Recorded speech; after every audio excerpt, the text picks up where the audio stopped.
जगन्नाथଙ୍କ सेवारे बितिलाणी दीर्घ 5 दशंधिरू अधिक समय गला 4टी नवकलेबरे महाप्रभुଙ୍କ सेवा करबा तांको भाग्यरे जुटिछि।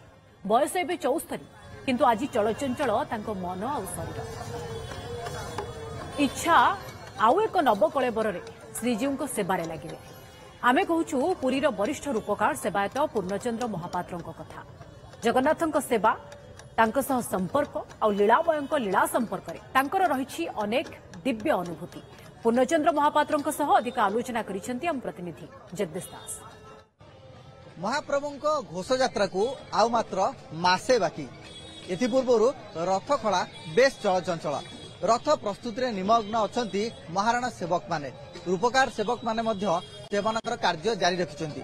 आम सहित एमिति जणे रूपकार सेवक अछंती वरिष्ठ सेवक से तांको नाम होछि पूर्णचंद्र महापात्र।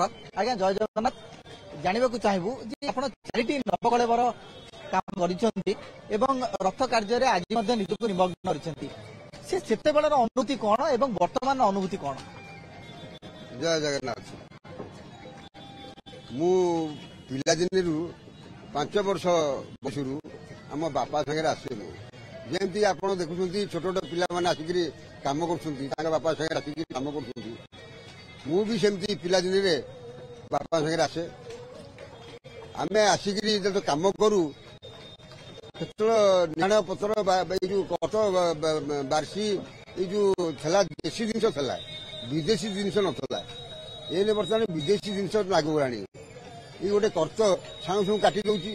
सेतल लोक गोटे काटला गोटे दिन लागुला। यही अवस्था प्रभुर काम जहाँ भल हो मंद हो सी काम हो जाऊला। ये बर्तमान आमर रूपकार संख्या आमर 21 जन अच्छा अधिक संख्या थे कि आस्ते आस्ते लोप पाइबानी। ये जो 21 जन अच्छा छोट अच्छा बड़ अच्छा आम सेमती पिलादिन आसू बापा सागर से जोड़े हाथी रजा नहर पाखे ठिया हुए ताकू रजा घर धान एवं छण आसे। आम ये सब आखिरी देखीचु। छण आसे ताकू महंत ताकू गोला करी खाया दिए। खाया दे सारा बाद गोटे नड़िया ताकू दिए लास्ट नड़ियाटा खाई आमर सिंगदार पाखे जो छता अच्छी से छता पाखे गोटे ब्रिटिश अमल गोटे कल थाए। से कल पाखे आसिकी हाथी पानी पीब।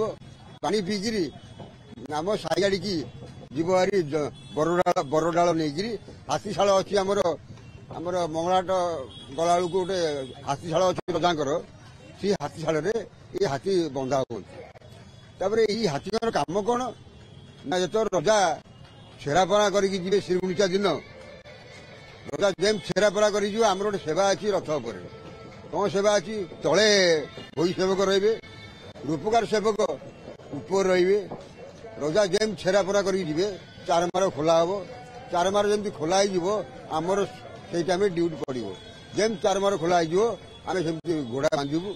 घोड़ा बांधि सारा बाद जो हाथी कथा कहली सी हाथी रथ पछपटे थी कपाल दिहरे रथ को टाणिबे। टाणिले रथ आरंभ हम। ये दृश्य आम देखीचु। रथ जो टणा हो जाए ये साढ़े 7 मठ पाखे से तो मिल नथला ये कर्त मिल नथला। ये गोटे चाल घर तैयारी हुए 12 जन 15 जन लोक काठ खाली चिरंती खाली ये कर्तिया भाई माने काठ चिरंती। एने मिल होलानी बर्तमान काठ चिरा सब कटक जाऊँगी कटक चिरा हो काठ जो आसे आम भी देखीचु नदी रे भेड़ा कराई काठ आसे। हाथी माने जाती काठ पोल पाखु रोड को काठ गुरा सब भिड़िकी आणती तापर शगड़े नदा होगी काठ आसे। एने तो से सिस्टम एने केते परिवर्तन होलानी।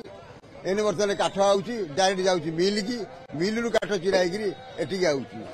आ गोटे कथा जो शुणुचु जिते 6टी रथ तैयारी होता एवं सरधावली पाखे गोटे नदी रोला सेपट को नि जाऊला भेड़े तापरे चतुर्धा मूर्ति जाऊले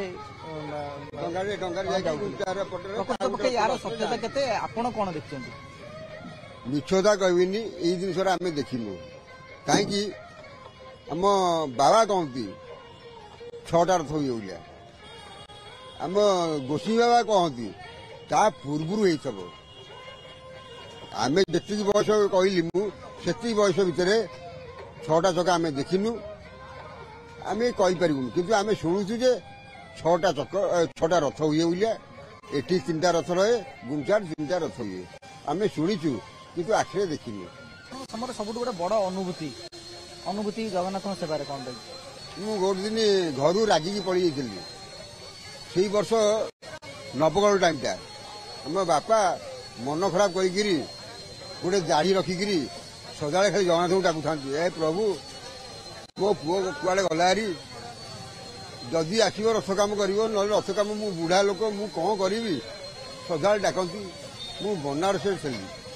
ବନାରସ ଡେଲି ସ୍ୱପ୍ନ ଦେଖିଲି କଣ, ରଥ ପରେ ବଇଛି, ନଡିଆ ବାଡୁଛି, ଘୋଡା ବାନ୍ଧୁଛି, ପଇସା ଇନକମ କରୁଛି, ଏମିତି ସବୁ ଦେଖିଲି।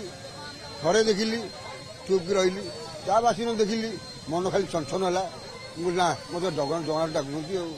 ଇଆଡେ ବା ସଦାବେଳେ ଜଗନ୍ନାଥଙ୍କୁ ଡାକିକିରି ସଦାବେଳେ ମାନେ କହିଲେ ଦୁଃଖ ମାରୁଛି, ବାପ ସେ ମରିବାଣି, ସେ ସଦାବେଳେ ଜଗନ୍ନାଥ ପାଖରେ ଆସି କାନ୍ଦନ୍ତି, ହେ ପ୍ରଭୁ ମୋ ପୁଅଟା କୁଆଡେ ଗଲାରି ଯେ ଦେଖା ନାହିଁ, ଆଜି 2 ବର୍ଷ ହେଇଗଲାଣି, ଆଉ ପିଲାଟା ଯଦି ଆସିବ ନହେଲେ ନବକଳ କାମ କରିବ, ମୁଁ ଏକୁଟିଆ କଣ କରିବି।